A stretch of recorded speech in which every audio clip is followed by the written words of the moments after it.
안녕하세요.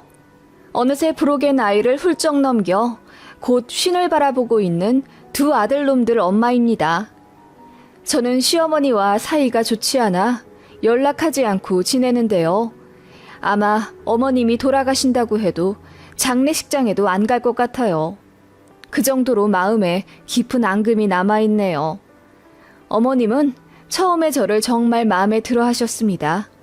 아마도 저희 친정이 잘 살아서겠죠.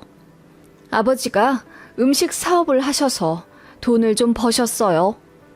그래서 저희 결혼할 때도 친정에서 해주신 돈으로 신혼집 마련하다시피 했습니다. 남편은 대기업 다니긴 했지만 시댁이 그리 잘 살진 않았고요. 저희는 결혼하면서부터 쭉 외벌이 부부였는데요. 남편은 월 500만 원에서 600만 원 정도를 가져다 줬습니다. 집은 친정이 해주셨으니 대출금 나갈 것도 없었고 그걸로 아이 둘 키우며 살기에 모자람 없을 돈이지요. 하지만 시댁에서 용돈을 굉장히 자주 그리고 많이 요구하셨어요. 애초에 홀어머니만 계셨기 때문에 남편은 총각 때도 본가에 100만 원 이상씩 꼭 보내드리곤 했었대요. 그리고 어머님 치과 치료나 가전 가구 바뀌어야 할 때 등등 항상 남편이 바꿔주었고요. 어머님 사시는 집 전세금 몰라도 남편이 대출받아 다 메꿔드렸습니다. 외아들은 아니지만 다른 형제는 사정이 별로 좋지 않아 어느 정도 경제력 있는 큰아들인 제 남편이 가장 노릇을 했어요. 그래서 모은 돈이 없었던 거고 그런 거 다 알면서도 제가 이해하고 결혼한 겁니다. 바보 같다고 생각할 순 있겠지만 사실 저는 친정이 돈 있는 거 말고는 스펙이 그렇게 좋은 편이 아니었어요. 대학도 인서울 겨우 나왔고 취업 준비를 오래 하다가 거의 반백수 상태에서 결혼을 하게 된 거고요. 반면 남편은 스카이 나와서 대기업 들어간 사람이라 양가 집안 배경 제외하면 아마 누군가는 남편이 훨씬 아깝다 할 겁니다. 지금에야 알았지만 집안에 돈이 있는 게 짱이더라고요. 하지만 그때는 취업에 욕심내다 실패하고 자존감이 많이 낮아진 상태라 저를 사랑해주는 남편이 참 고마웠어요. 결혼하고 나서도 시어머니 공과금도 저희가 다 내고 다달이 50만 원으로 금액 정해서 시댁에 매달 보내드려야 했는데 문제는 저희가 보내드린 지 2주도 안 돼요. 그 돈 다 썼다고 저에게 전화를 하세요. 애미야, 돈 좀 보내줄 수 있니? 공과금 낸다고 돈을 다 썼네. 공과금이요? 어떤 걸 말씀하세요? 지난달부터 저희가 아파트 관리비 내드리잖아요. 응? 아, 그랬지. 아니, 그거 말고 난방을 이번 달 많이 틀어서 그게 좀 나갔네. 어머님, 무슨 말씀이세요? 관리비에 난방비도 포함이에요. 응? 그러냐? 알겠다. 어머님은 그렇게 말도 안 되는 핑계와 거짓말을 하며 돈을 더 타내려 하셨네요. 한 달에 딱 50만 원으로 사람이 살긴 어렵겠지만 어머님도 연금 받으시는 게 있거든요.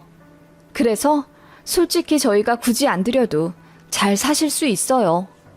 그리고 모으신 돈도 좀 있으신 걸로 아는데 절대 안 내놓고 아들한테 항상 뭐 사달라, 돈 좀 더 달라 요구를 하시더군요. 남편은 평생 가장으로 자라온 데다 어머님이 딱하다고 생각하는 건지 불만은 가지면서도 딱히 드세게 거부하지 않았어요. 아껴 쓰라며 잔소리하긴 했지만 결국 자기 엄마 못 이기고 돈 퍼다 드렸죠. 그래서 어떤 달에는 월 200만 원 이상 시댁에 드린 적도 있어요. 그때 남편이랑 많이 싸웠네요. 이걸 더 사라 마라 고민도 많이 했지만 애들한테 참 좋은 아버지였고 사실 시어머니 빼고는 남편과의 관계도 그닥 나쁘지 않았기 때문에 그냥 저냥 이해하고 살았던 것 같아요. 어머님도 돈만 들이면 솔직히 조용하셨거든요. 저한테 안부 전화 요구한 적도 없고 시댁 오라 강요도 안 하시고요. 시집살이랄 것도 거의 없었기 때문에 사람 참 일장일단이 있구나 생각하며 애써 좋은 맘 가지려 노력했네요. 그러다가 결혼 10년 차 되었을 때 남편이 거래처 사람들이랑 친하게 지내면서 그쪽 관련 사업에 관심을 가지게 됐어요. 해외 유통 관련 사업이었는데 남편이 몇 달을 고민하더라고요. 그거 하고 싶다면서요. 저는 반대했죠. 당시 경제 상황이 좋지 않아 위험한 선택이라고 생각했거든요. 그리고 남편은 대기업 다니는 사람인데다 일도 잘해서 승진도 다른 사람에 비해 월등히 빠른 편이었어요. 그래서 많이 버는 달에는 월 1,000 이상 월급 받아올 때도 있었기 때문에 저는 지금의 생활이 안정적이고 좋다고 생각했어요. 애들은 초등학생인데다 그 당시만 해도 두 녀석 학원비가 한 달에 150만 원이 넘었거든요. 그래서 불안했어요. 하지만 남편의 생각은 달랐죠. 정년이 얼마 남지 않았다고 판단했고 또 지금 아니면 다시 뛰어들기 어려울 거라고 하더군요. 돈 못 벌면 대리라도 뛰어 애들 학원비 책임지겠다 했고 더 늦기 전에 시작해보고 싶다며 자길 믿어달라고 했어요. 뭐 어떻게 하겠어요. 남편이 간곡히 절 설득했고 결국 남편더러 퇴사하라고 했죠. 그리고 저는 애들 학교 학원 보내고 알바했습니다. 처음엔 빵집에서 알바하다가 애들 친구 엄마를 만났는데 좀 창피하더라고요. 그래서 그냥 버스 타고 옆 동네 마트 가서 알바했어요. 시식코너랑 판촉했네요. 액젓도 팔고 컵라면도 팔고. 제가 갖고 있는 경력이 없기 때문에 그런 것밖에 할 수 없더라고요. 그렇게 제가 한 달에 250만 원 정도 벌어온 걸로 애들 밥해 먹이고 학원 보내고 했네요. 친정에서 저 딱하다고 도와주시려고 했지만 거절했네요. 그냥 애들 계절 바뀌면 옷이랑 신발 정도만 사주십사 부탁드렸네요. 남편은 사업 준비한다고 맨날 밖에 나가 사람들 만나고 도서관 다니며 1년 정도 준비하다가 사업을 시작했어요. 초기 자본 1억 5천 정도 드는 거 저희 모은 돈 탈탈 털어 마련했고 그래도 모자라는 건 친정에서 조금 보태주셨습니다. 그래서 남편이 너무 감사하다며 친정 부모님께 혼자 찾아가 절도 했고요. 처자식 굶지는 않게 하겠다며 자길 믿어달라 하는 사위였어요. 그렇게 쉬운 듯 쉽지 않게 시작한 사업이었고 초반 1년 정도는 일이 잘 안 풀려 수입도 없고 법원도 왔다 갔다 하느라 힘들었는데 1년 반쯤 되니까 입질이 오더라고요.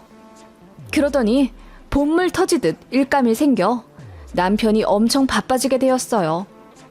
그렇게 첫 해는 마이너스로 시작해 창업 3년쯤 지나 연수익 5억에 달성하더니 그 이듬해에는 무려 순수익 12억을 얻게 되었습니다.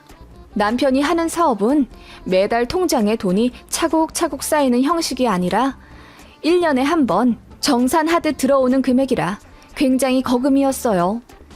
그렇게 세금 뗄 거 다 떼어내도 10억이 넘길래 통장에 찍힌 금액을 보며 남편이랑 눈물까지 글썽였네요. 무모한 남편 만나서 고생 많이 했지. 당신 덕분이야. 너무 고마워. 이걸로 당신 명의 아파트 하나 해줄게. 정말? 고마워 여보. 새벽부터 밤 늦게까지 열심히 사업 일군 거 다 알고 있어. 당신 고생 정말 많이 했어. 나도 잘할게. 그렇게 남편은 저에게 고맙다며 제 명의 5억짜리 아파트를 하나 해줬어요. 그리고 친정 부모님께도 빌려주신 돈의 2배로 갚아드렸고 시어머니 사시는 전세 8천만 원짜리 집도 7천만 원 더 보태 아이의 매매로 사드렸습니다. 남편의 수입이 없을 때에는 제가 알바해 버는 돈과 친정에서 다달이 주시는 용돈으로 살았는데 이제는 아이들 사고 싶은 가방, 옷도 마음껏 사주고 학원도 다니고 싶다고 하는 곳으로 돈 걱정 없이 바꿔 보내줄 수 있는 여력이 되었습니다. 그렇게 남편의 사업 성공은 모두에게 행복한 길만 걷게 해줄 거라 생각했는데 어김없이 시어머니 때문에 문제가 생겼습니다. 제 남편 사업이 잘 되어가는 걸 옆에서 지켜보신 어머님은 처음엔 정말 좋아하시더라고요. 우리 아들 정말 장하다 장해. 어릴 때부터 똑똑하더니 결국 성공하는구나. 그러게요. 대기업 들어가는 것도 어려운데 결국 사업까지 해내네요. 그러자 어머님이 예전과는 다른 표정으로 저에게 그러시더군요. 너는 정말 복받은 줄 알아. 이런 남편 어디서 만나니? 예전에는 제가 남편보다 스펙은 뛰어나진 않지만 친정이 돈이 많아 신혼집도 해주셨다며 고마워하셨거든요. 그리고 남편 사업에 제 친정에서 몇천 대주신 거 알고 우리 아들 처가 참 잘 만났다.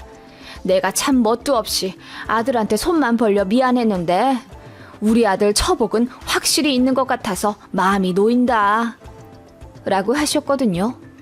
그리고 남편 사업 준비한다고 백수 기간일 때 저 혼자 알바해가며 식구들 먹여 살렸을 때 미안해서 용돈 못 받겠다 하시더니 그래도 몇십씩 찔끔찔끔 타내가신 어머님이셨어요.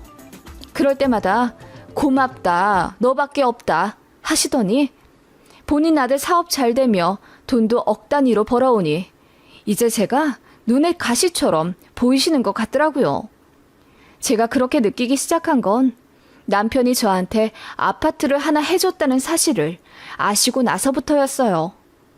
그런데 남편이 제 명의로 아파트를 사준 건 맞지만 솔직히 부부로 있는 한 공동자금이고 만약 이혼에 갈라선다고 하더라도 제 명의 집을 남편이 가져가겠다고 하면 지분에 따라 나눌 수밖에 없는 거예요.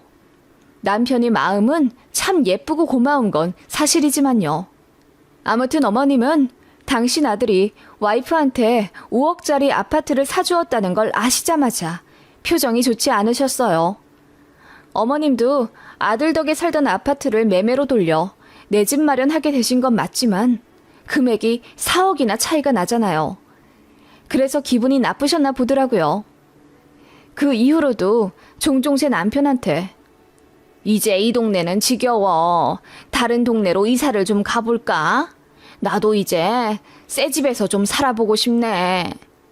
라며 넌지시 제 명의 아파트 동네 이름을 대시더군요.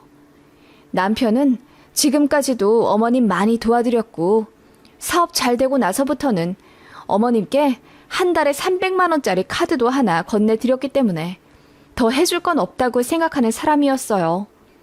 남편 엄청 효자였는데 그래도 제가 옆에서 잔소리 안 하고 밀어준 것에 큰 고마움을 느끼는 사람인지 어느 순간부터는 어머님보다 저를 더 많이 챙기더라고요. 남편 덕분에 차도 외제차로 바꾸었는데 어머님이 그거 보시고 눈이 땡그레져선 차 바꿨냐? 이거 비싼 외제차 아니야? 라며 굉장히 탐탁지 않고 반갑지 않은 얼굴로 차를 살펴보시더라고요. 네, 어떻게 하다 보니 바꾸게 되었어요. 애들 아빠랑 같이 번갈아 가며 타는 차예요. 넌 먼 복이 있어서 이런 차를 타고 다니니? 이 옷은 또 뭐야? 너는 어째 올 때마다 옷도 바뀌고 가방도 바뀌는 것 같다. 다 명품이니? 네? 아니요. 이건 저 결혼하기 전부터 있던 가방인데요. 유행이 돌고 돌다 보니 요즘 이걸 많이들 들길래 저도 거의 20년 만에 들어본 거죠. 정말이니? 그나저나 말이 나와서 말인데 너 한 달에 돈 얼마나 쓰니? 저희 생활비를 말씀하시는 거예요? 애들 학원비가 한 달에 200만 원 정도고 주말에 애들 체험비나 놀러 가는 거며 식비, 공과금 이런저런 거 다 합치면 500만 원 이상은 쓰는 것 같은데요. 500만 원? 네 용돈도 거기 포함이니? 아니요. 애들 아빠가 따로 통장 관리해서 넣어줘요. 그 말에 어머님 표정이 싹 구겨지며 그러니까 용돈도 따로 받는다는 말이지? 얼만데? 라고 캐 물으시길래 저도 좀 기분이 안 좋아서 애들 아빠가 넣어주고 싶은 만큼 넣어준다고 하고 말을 얼버무렸어요. 그랬더니 어머님이 상상의 나래를 펼치신 것 같더라고요. 제가 한 달에 개인적으로 쓰는 돈만 거의 1,000만 원이 넘는다고 생각하시는 거죠. 솔직히 남편이 돈 많이 벌어온다고 하더라도 저는 워낙에 근검 절약하는 습관이 있어서 애들 관련한 거 제외하고는 저에게 돈 많이 안 써요. 남편이 보다 못해 명품 가방 사다 주고 강제로 백화점 데리고 가 옷 사주고 그러는 거 말고는 많이 쓰지 않습니다. 그런데 어머님은 어느 순간 그런 모든 것들이 눈에 거슬리기 시작하신 듯 했어요. 그리고 남편이 장기 해외 출장으로 3개월간 출국해 있을 때 시어머니와의 고부 갈등은 절정으로 치닫았습니다. 시댁 오라고 해서 가면 갑자기 제 옷 브랜드를 들춰보시질 않나. 마음대로 제 지갑을 꺼내어 현금이 얼마나 있는지 확인하시곤 했어요. 그리고 좀 많다 싶으면 이거 다 주고 가라고 하시더군요. 현금이 필요한데 ATM기 가기 귀찮다는 핑계로요. 그것뿐만이 아니라 제가 입는 옷도 마음에 든다 하시며 벗어놓고 가라고 하셨어요. 넌 옷도 많잖니. 호강하며 사는데 시어머니한테 한두 개 양보하는 것쯤은 일도 아니지 뭐. 라고 하시더군요. 어머님의 그런 모습 때문에 저도 정이 떨어지기 시작한 것 같아요. 저더러 남편 잘 만났으니 감사하며 살아라. 네 남편 낳아준 건 나니까 나한테도 늘 효도하는 마음으로 섬겨라. 그런 말씀 하시더군요. 그건 그렇다 치지만 제가 제일 짜증이 났던 건 돈 문제였어요. 남편이 저한테 따로 넣어주는 통장이 있다고 했잖아요. 어머님이 그걸 엄청 궁금해 하시더라고요. 남편 없는 저희 집에 막무가내 쳐들어오셔서 집 정리해준다는 핑계로 안방이랑 드레스룸을 막 뒤지세요. 그래서 제가 언성을 높이며 그러지 마시라고 괜찮다고 해도 고집 부리며 제 가방을 다 뒤지곤 통장 있는 곳까지 알아내시더군요. 그리고 그걸 하나하나 다 열어보시는 거예요. 제가 남편한테 얼마를 받으며 살고 얼마를 쓰며 사는지 궁금하셨던 거죠. 그런데 그게 다 예전 통장이고 이제는 거의 스마트폰으로 돈 관리하기 때문에 어머님이 실속 있게 알아내신 건 없어요. 그래서 더 화가 나셨는지 아예 노골적으로 저한테 남편이 벌어다주는 돈으로 호의호식하며 산이 부럽다 하시더라고요. 그 말에 저도 화가 나더라고요. 남편이 어머님 때문에 총각 때부터 고생했고 번 돈의 대부분을 다 시댁에 갖다 바치느라 저랑 결혼할 때 얼마 들고 오지도 않았어요. 그리고 결혼하고 나서도 맨날 다른 사람들 이상으로 시댁에 돈 더 드려야 했고요. 어머님 본인부터가 아들한테 기생하며 살았으면서 이제는 제가 남편 돈 축내며 사는 여자로 보이시는 거죠. 그래서 싸웠습니다. 어머님이 그렇게 말씀하실 입장 안 되죠. 어머님이야말로 아들한테 기대고 사셨으면서 어떻게 그러세요? 저 쓸 만큼 쓸 자격 됩니다. 뭐라고? 보자 하니까 이제 시애미한테 눈 똑바로 뜨고 덤비네. 너 나 아니었으면 네 남편 만나 이렇게 호강하고 살겠니? 어머님이 잘 모르시는 것 같은데 그 사람 저 아니었으면 사업 성공하지도 못했을 거예요. 아시잖아요. 저희 친정도 돈 대주고 저도 알바하며 뒤치다꺼리 하고 살았던 거. 그래, 너 잘나고 네 친정 잘났다. 대학도 변변 차는데 나와 밥벌이도 제대로 못하고 사는 거 걷어줬더니만 친정에서 돈 좀 해줬다고 잘난 척이네. 네가 아무리 그래도 우리 아들보다 못한 건 사실이야. 고맙게 생각해야지. 우리 아들이 버는 돈 네가 무슨 자격으로 당당하겠어? 시모가 그렇게 독서를 내뿜으며 제게 상처를 주더라고요. 제가 너무 놀라 할 말조차 잊어버리게 되더라고요. 어머님, 정말 왜 이러세요? 제가 무슨 잘못을 했다고요? 넌 순서부터 틀려먹었어. 네 남편이 너한테 아파트 해준다고 했을 때 괜찮아요. 시어머니부터 해드리세요. 라고 해야 했다. 그리고 네가 뭘 그렇게 잘했다고 아파트를 받아? 어머님도 아파트 받으셨잖아요. 나는 구축이고 너는 신축이잖니? 정말 어이가 없더군요. 어머님은 그렇게 아파트에 꽂혀서 저를 마구 비난하기 시작하셨어요. 그렇게 한순간에 아니 서서히 틀어진 고부관계였고 시어머니 때문에 너무 스트레스 받아서 몸도 상해 가더라고요. 그렇게 제 남편이 해외 가 있는 동안 방패가 없다는 걸 알고는 시모가 수시로 집에 찾아와 난리를 쳤어요. 그래서 아예 애들이랑 짐 싸갖고 나오기도 했습니다. 사태가 심각해지자 남편이 긴급하게 입국했고 삼자 대면을 했어요. 남편이 어머님한테 제발 적당히 좀 하시라. 이러다 자기 이혼당한다며 우는 소리를 하자 어머님이 그럼 이혼을 해. 너 밥 해줄 사람 없어 그러니? 차라리 가정부를 들이는 게 훨씬 이득이겠다. 네 와이프한테 들어가는 돈보다 그게 낫지. 어머님, 정말 너무하시네요. 제가 뭘 얼마나 쓴다고 그러세요. 제가 말했잖아요. 저 사치 부리는 사람 아니라고요. 사치를 안 부리는데 어떻게 옷이 매번 바뀌니? 친정에 돈도 드리지 이제? 드리면 어때서요? 그간 어머님한테 들어간 돈보다 적어요. 뭐라고? 너 말 다 했냐? 그렇게 어머님이 제 머리채를 잡다시피 하며 화를 내시더군요. 그러더니 저더러 이혼하라고 하셨어요. 그래서 제가 말했죠. 누구 좋으라고요? 절대 안 해요, 이혼! 그러자 시어머니가 눈을 동그랗게 뜨며 입을 벌리시더군요. 어머님이 그러시면 제가 기겁하고 도망갈 줄 아셨죠? 천만에요. 이 사람 옆에 꼭 붙어서 돈 펑펑 쓰고 다닐 건데요. 그게 제일 무서우시죠? 아예 어머님한테 땡전 한 푼 안 가게 그 돈까지 홀랑 써서 제가 독식할 거예요. 라고 했더니 어머님이 인연 미쳤네 미쳤어 라고 하시더군요. 전 그렇게 소리를 고래고래 지르며 이혼 절대 안 한다고 했습니다. 이혼하면 어머님만 좋을 테니 그 꼴 보기 싫어서라도 당신 아들이랑 안 이어질 거라고 했어요. 네, 저 어머님 아들 덕분에 호강해요.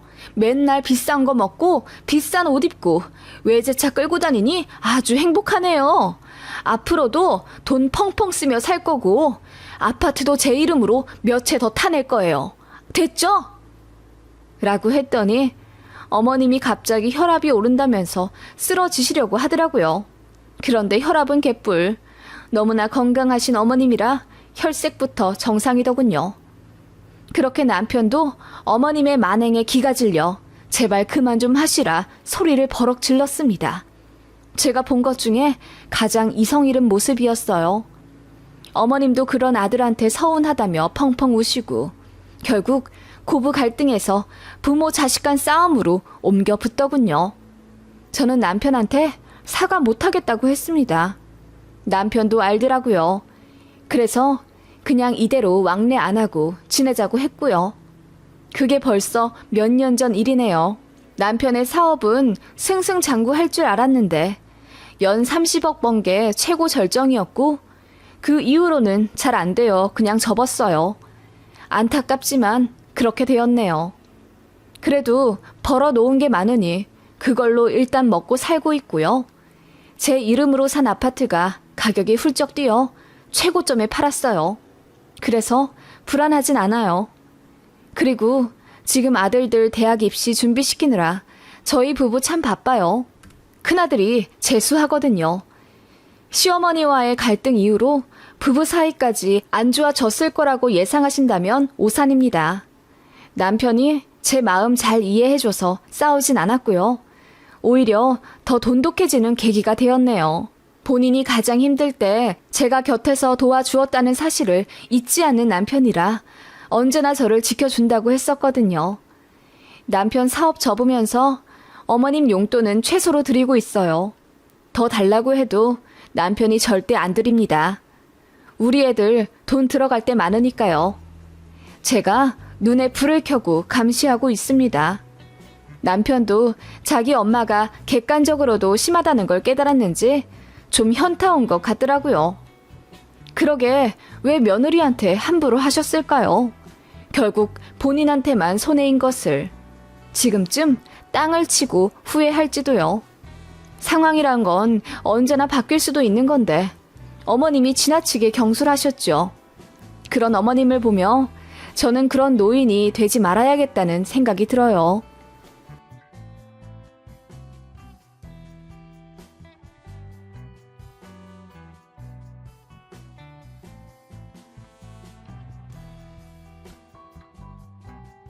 안녕하세요.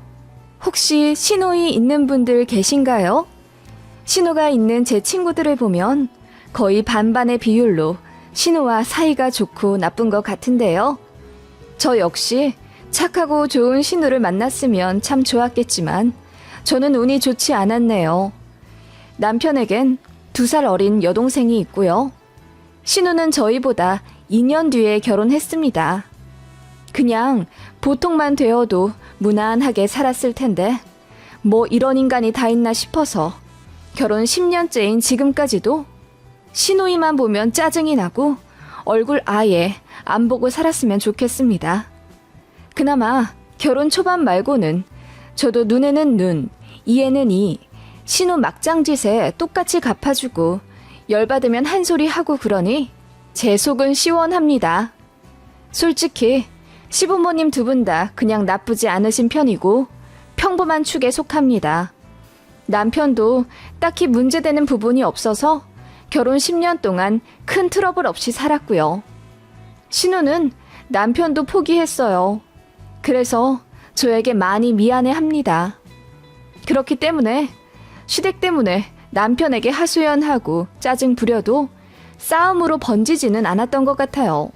그냥 제 업보려니 생각은 하지만 신우 생각하면 명치가 답답해져 온답니다.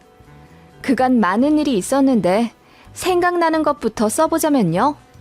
일단 결혼 준비할 때가 제일 먼저 생각나네요. 제가 과일 바구니를 들고 시댁에 인사를 하러 갔었어요. 시부모님 2분 다 환히 반겨주시며 고맙다 하셨죠. 그런데 당시 미혼이었던 신우가 벽에 기대 팔짱을 끼며 저를 바라보더니 과일 바구니 가져온 거 보니 솜씨 좀 보여주려나 보네? 거기 배 하나 깎아봐요. 이러더라고요. 정말 싹퉁머리 그 자체였습니다. 시어머니 당황하셔서 뭐 그런 걸 시키려드냐 말리셨고 시아버지도 예의 없게 그게 무슨 말이냐며 화를 내셨어요. 그러자 신우가 우리 집 우습게 볼까봐 그러는 거지. 엄마나 아빠나 둘 다 물러 터져서 내가 총대를 매야 한다고. 그렇게 마음들 약하셔서 어디 며느리한테 설거지라도 시키고 살겠어? 라고 하더라고요. 남편도 당황하다 못해 화를 내며 신우를 내쫓았고 시부모님 2분이 저에게 사과하셨던 기억이 나네요. 신우는 당시 먼 지역에 살고 있었고 제가 인사 온다고 해서 일부러 멀리서 온 거였어요. 그래서 신우가 좀 이상한 성격이긴 해도 멀리 사니 마주칠 일이 거의 없을 거라고 남편이랑 시부모님 2분이 저를 달래다시피 하며 사과를 하셨고 앞으로 주의 주겠다 하셨네요. 그리고 결혼하는 날 제가 시어머니랑 신우이 혼주 화장을 예약해놨었는데 신우가 난리를 치더라고요. 자기는 강남 아니면 안 받겠다면서요. 저희 결혼식장은 강남이랑 차로 2시간 떨어진 경기도 도시였거든요. 그런데 신우는 평생 강남에서 메이크업 받아보는 게 소원인데다 올케가 해주는 혼주 메이크업은 최고로 좋은 거여야 한다며 그렇게 때를 부리더라고요. 신부인 저도 그냥 웨딩홀에서 패키지로 받는 메이크업인데요. 남편이 그게 무슨 생떼냐며 뭐라고 하니까 신우가 저한테 다이렉트로 조르더라고요. 아예 버릇될까봐 안 된다고 했습니다. 그랬더니 결혼식 때 그럼 화장을 안 받겠다는 거예요. 그러라고 했더니 본식 때 어떻게 하고 왔는지 아세요? 아예 화장을 안 했더라고요. 맨 얼굴이었습니다. 옷도 청바지 입고 왔어요. 청바지에 위는 무슨 후줄근한 티요. 시위라도 하듯이 말이지요. 그래서 그거 보고 어머님이 기절할 듯 놀라시며 대체 왜 이렇게 하고 왔냐고 하니 올케가 강남 샵을 예약 안 해줘서 어쩔 수 없이 이러고 왔다고 하더라고요. 그날 신우 등짝 세게 맞고 신랑 쪽 친척한테 급하게 부탁해서 정장 원피스 받아 갈아입고 대충 비비크림 바르고 눈썹 발라 들어왔네요. 제 친구들이 그 사건 보고 다들 고개를 절레절레하며 기막혀 했어요. 정은아, 너 앞으로 어떡하냐? 네 신우 또라이 같아. 그러게, 걱정된다. 너 시집살이 당하는 거 아니야? 너희 시어머니는 괜찮은 것 같은데 뭐 저런 애가 다 있냐? 신우는 결혼식 날 가족 사진도 세상 뚱한 표정으로 찍어놨더라고요. 나중에 본식 사진 나오고 나서야 알았습니다. 다들 웃고 있는데 신우 혼자 화가 난 듯 입을 쭉 내밀고 카메라를 노려보고 있더군요. 기가 차서 헛웃음이 나오더라고요. 신우는 그런 사람이었습니다. 아주 난이도가 높은 식구였죠. 그래서 되도록 안 마주치려고 했고 명절에 신우 온다고 하면 시부모님이 알아서 날짜 조율을 해주실 정도였어요. 신우가 타고나길 원래 좀 쌈딱이고 예의 없는 편이긴 했대요. 그래서 남편이랑 신우 관계도 그닥 좋지가 않은 남매였고요.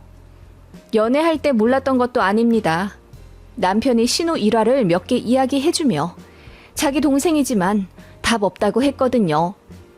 신우 이상한 건 알았지만 그렇다고 해서 파혼을 할 정도는 아니라고 생각했죠. 저도 부당한 건 못 참으니 신우와 싸우게 되면 어쩔 수 없는 거고 대신 신우 편만 들지 말아라 했죠. 남편도 중간에서 중재 잘 하겠다고 약속하고 한 결혼이고요. 아무튼 그래서 명절에도 거의 안 만났는데 문제는 신우가 결혼을 하면서부터였습니다. 저희가 결혼하고 2년쯤 되었을 때 신우가 시집 가겠다 하더라고요. 신우는 미용 일을 하는 사람인데 그 당시 박봉이었어요. 그래도 돈을 악착같이 모아서 8천을 만들었더라고요. 결혼할 남자도 연봉이 높지 않은 직업인데다 그쪽은 돈이 없어서 거의 신우 돈으로 결혼을 하게 되었습니다. 반면에 저는 모아둔 돈도 꽤 있었고 친정에서 결혼 자금을 좀 해주셨어요. 그래서 다 합치면 1억 5천 정도 갖고 와 결혼을 한 거죠. 저희 남편은 본인 모은 돈 5천만 원 플러스 시댁에서 해주신 돈 5천만 원 다 합쳐 1억 해왔습니다. 그래서 그 돈으로 아예 아파트 매매를 해서 살고 있었고 운 좋게 부동산 가격이 훌쩍 뛰어넘어 결혼 2년 만에 거의 2배 되는 가격에 집을 팔고 더 넓은 집으로 이사를 갔습니다. 그런 저희를 신우는 굉장히 부러워했어요. 그러더니 시부모님께 조르더라고요. 자기네도 그만한 집에서 살고 싶으니 도와달라고요. 그런데 시부모님은 신우가 그렇게 빨리 결혼할 줄 모르셨기 때문에 당장 해줄 수 있는 건 3천만 원 정도라고 하셨어요.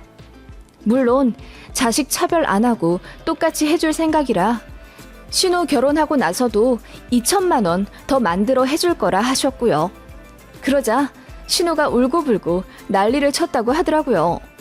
자기가 모은 돈 8천에 집에서 해주는 3천, 총 합하면 1억밖에 안 되는데 그걸로 아파트 전세도 못 구한다고 난리더군요.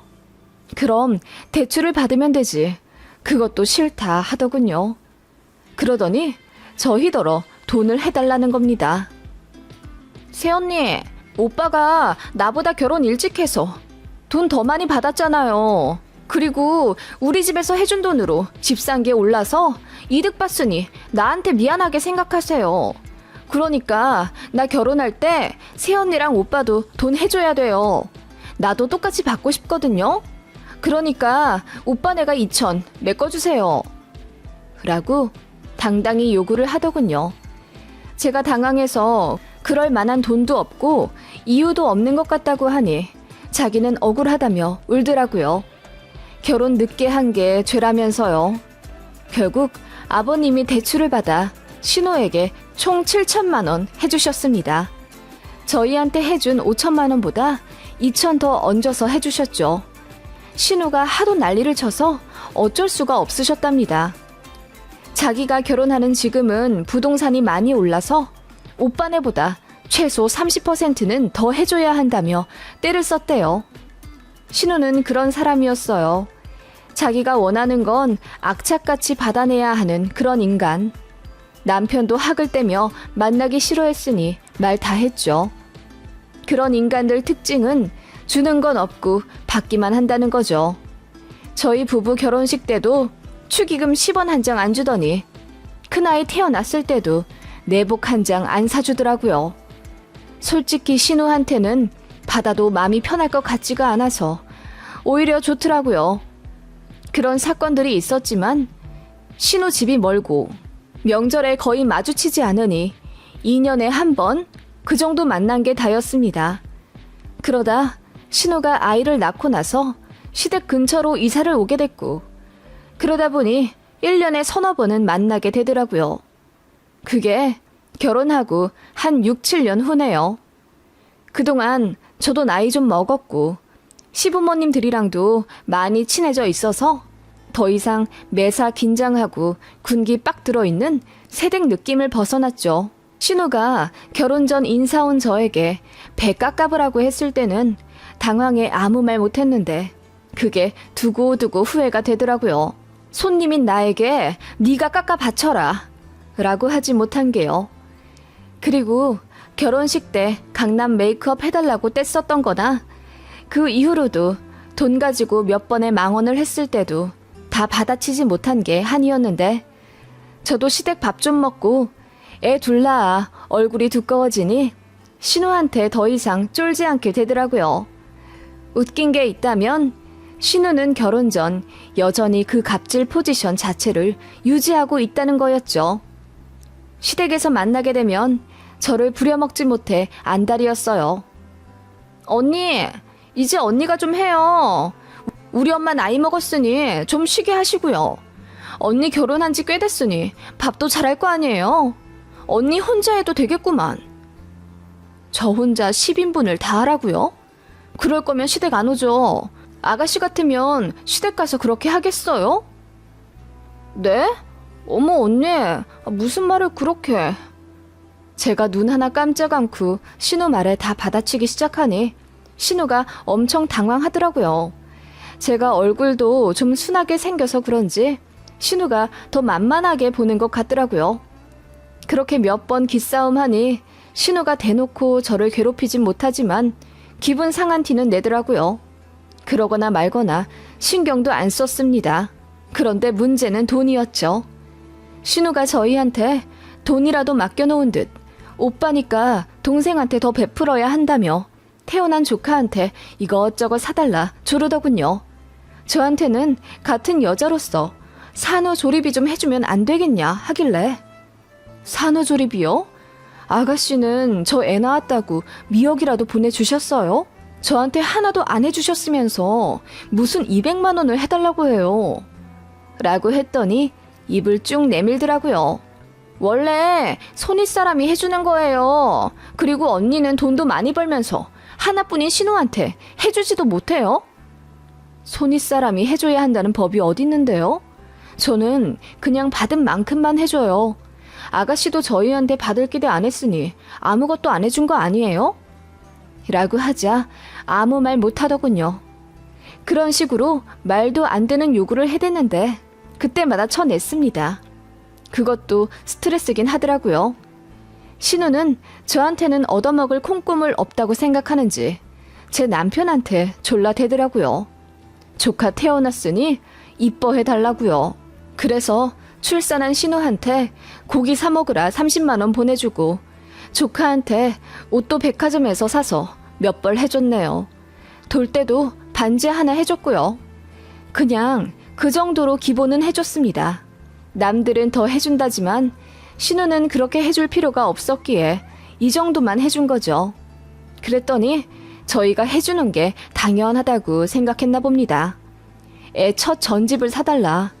걸어다니기 시작하니 옷이 너무 더러워진다며 아기 세탁기를 사달라. 애 방을 꾸밀 거니 침대 하나만 해줘라 등등 밑도 끝도 없이 요구를 하기 시작하길래 남편이 화를 내며 적당히 좀 바라라고 했죠. 그런데도 정신 못 차리더라고요.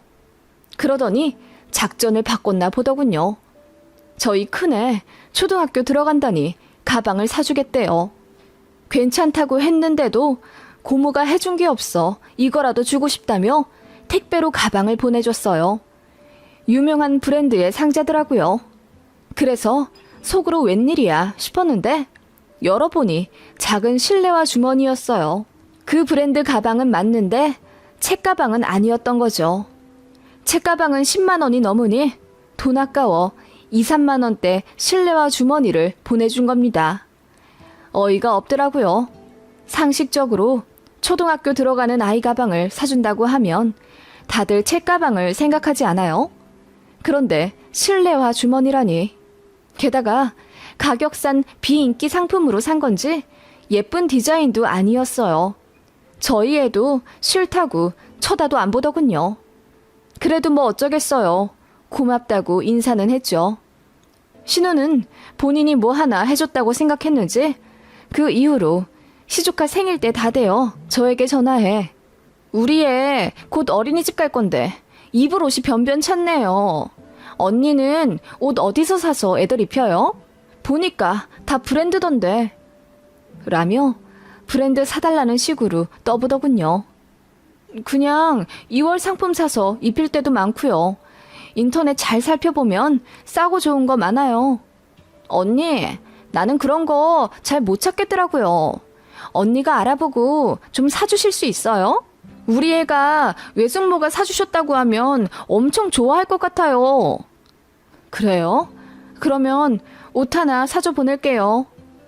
라고 했더니 좋아하더라고요. 봄짬바 어쩌고 얘기하는 거 못 들은 척하고 내복 사보냈습니다. 그랬더니 신우가 택배 받자마자 전화해서는 언니, 외출복 사서 보내주는 거 아니었어요? 내가 봄짬바 얘기했는데 내복을 사서 보내주시면 어떡해요? 그리고 이거 10,000원도 안 하는 거 아니에요? 내복은 옷 아니에요? 아가씨도 우리 큰애 가방 사준다고 하길래 책가방인 줄 알았더니 실내화 가방이었잖아요. 역시 말은 끝까지 들어봐야 아나 봐요. 제가 비꼬듯 이야기하자 신우가 뭔가를 깨닫긴 했는지 아무 말 안 하고 그냥 알겠다 하더라고요. 앞으로 아무것도 주고받고 싶지 않다는 제 의미를 제발 알아채 주길 바라면서요. 그런데 작년 제 생일일입니다. 신우가 제 생일 앞두고 선물을 주고 싶다며 시댁에 오라고 하더라고요. 안 그래도 어머님이 제 생일상 해주신다고 해서 가려던 참이었는데 신우도 선물을 준다고 하니 놀라운 상태로 갔어요. 가서 초불구 식구들에게 축하받는데 신우가 선물 상자를 내밀더군요. 언니, 우리 집 시집 왔는데 내가 뭐 하나 해주지도 못하고 미안했어요. 나도 돈이 별로 없어서 여유가 없었거든요. 이젠 돈도 예전보다 더 벌고 그러니까 언니한테 늦었지만 이 정도는 해주고 싶어서요. 그 말에 저는 내심 감동도 받고 반성도 했습니다. 선물 상자 열어보니 금은방에서 산 듯한 금팔찌였어요. 제 남편과 시부모님도 놀라며 이걸 정말 네가 샀다고? 라고 물어볼 정도였죠. 적어도 새 돈은 되어 보였어요. 그거 본 순간 신우 성격은 그렇다 치고 그렇게 철판 깔고 뭐 해달라 그런 게 정말 돈이 없어서 그랬구나. 있으니 베풀기도 하는구나 싶어서 미안해지기도 하더라고요. 신우는 수줍은 듯 웃으며 생일 축하한다고 착하게 이야기하더군요. 그러면서 그럼 우리 더 친해질 겸 조만간 식사나 해요. 저희가 언니네 집 근처로 갈게요. 라고 하길래 모든 사람들 앞에서 그렇게 금팔찌 선물도 받았는데 받고 입 닦긴 뭐해서 그 다음 주에 신우네 가족 초대해 한우를 쌌습니다. 신우가 제일 신나하면서 거의 5인분은 먹더군요. 솔직히 너무 많이 먹어서 부담스러웠어요. 신우네 가족이랑 저희 가족 이렇게 간 건데 그날 거의 40만 원은 나왔네요. 신우가 먹은 것만 거의 20만 원 넘고요. 그런데 아무리 생각해도 뭔가 찝찝하더라고요. 그래서 신우한테 받은 금팔찌를 요리조리 보다 보니 이상한 걸 발견했습니다. 일단 보증서가 좀 이상했고 색도 제가 갖고 있는 금들이랑 달랐어요. 이상해서 그 팔찌 들고 금은방에 갔더니 이거 가짜네요. 금은 물론 들어있긴 한데 함량 거의 없다시피 한 거고 다 동이에요. 요즘 이런 식으로 많이 나와요. 금이 아예 없는 건 아니니 금팔찌가 아니라고 하기도 뭐한 것들이요. 이거 10,000원도 안 돼요. 라고 하길래 기함했습니다.